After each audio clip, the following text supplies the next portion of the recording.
وقار اپنی قسمت سے ہار چکا تھا۔ وہ مایوس اپنے اپارٹمنٹ میں بیٹھا ہوا تھا کہ اچانک فون کو اسکرال کرتے ہوئے اسے ایک دلچسپ پوسٹ نظر آئی۔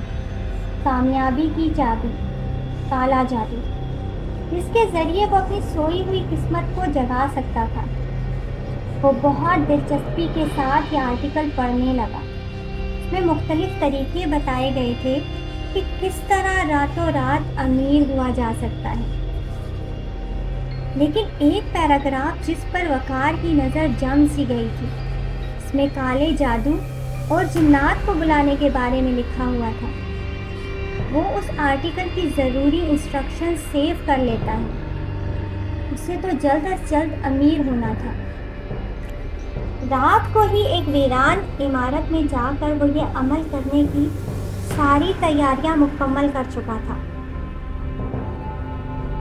رات ہوتے ہی وہ ایک ویران پڑی عمارت میں جا کر چلہ کاٹتا ہے تاکہ جن کو قابو کر کے اپنی خواہشات کو پورا کروا سکے۔ فرش پر ایک دائرہ بنایا، موم بتیاں جلا کر وہ چلہ کاٹنے بیٹھ گیا اور زور زور سے بتایا گیا منتر پڑھنے لگا۔ تھوڑی ہی دیر میں ہر طرف دھواں ہی دھواں پھیلنے لگا اور ایک کالا سایہ ظاہر ہوا۔ وہ کہنے کو تو اس کا غلام تھا، لیکن وہ جن اس کی خواہشات کو پورا کرنے کے بدلے میں اس سے اس کی روح کا سودا کرتا ہے۔ وقار کو ابھی تو اس بات کی سمجھ میں نہ آئی اور وہ زندگی کی تمام تر آسائشیں پانے کے لیے بےتاب ہو گیا تھا۔ اگلی صبح وقار کی زندگی ہی بدل گئی۔ اس کی بنائی ہوئی تصاویر لاکھوں میں بکنے لگی۔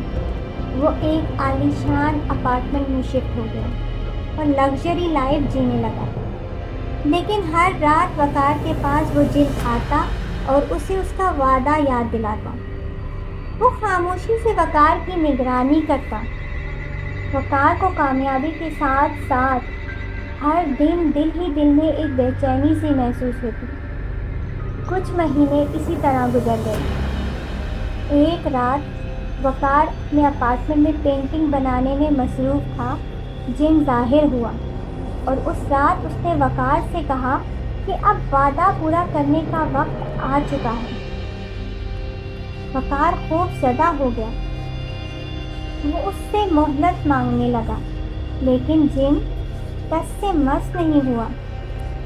وقار ہر گزرتے دن کے ساتھ خود کو تنہا محسوس کرنے لگا تھا۔ اس کی بنائی گئی تصاویر بھی بدصورت ہونے لگی۔